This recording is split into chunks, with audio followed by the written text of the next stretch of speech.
Stavljam na izjašnjavanje ovakav predlog odluke, odnosno zaključka. Izvolite.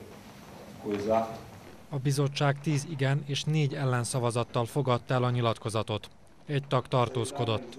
A sokat vitatott nyilatkozatot Bojan Pajtić, a tartományi kormány elnöke indokolta meg.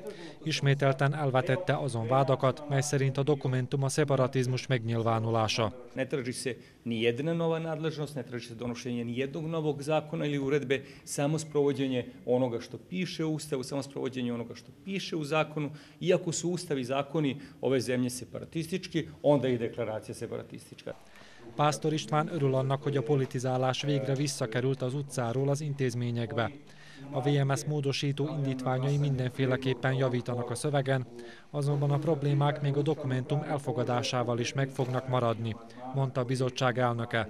Ezeket a problémákat, mint ahogy az elmúlt hetekben több alkalommal elmondtam, nem ilyen deklaratív módon történő politizálással kell kezelni, hanem megoldáskereséssel, konkrét szövegek megfogalmazásával, módosító indítványok, törvénymódosítási indítványok megfogalmazásával. A VMS 12 módosító indítványát Egeresi Sándor tartományi parlamenti frakcióvezető mutatta be.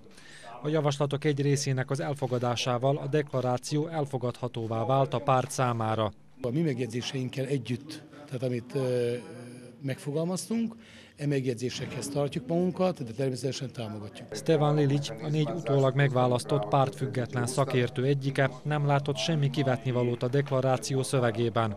Az ellenzék azonban hajthatatlan maradt. Kitartott korábbi álláspontja mellett, hogy a nyilatkozatra nincs is szükség. Deklaracija je potpuno neprihvatljiva i u suštinskom i u formalnom smislu. Upravo oni koji su pisali ovu deklaraciju jesu ti koji ugrožavaju ustavni položaj i Vojvodine i Republike Srbije u potpunosti. A tartományi parlament május 20-án tartja a következő ülését. Akkor kerül napirendre a vajdaság jogait védő deklaráció is.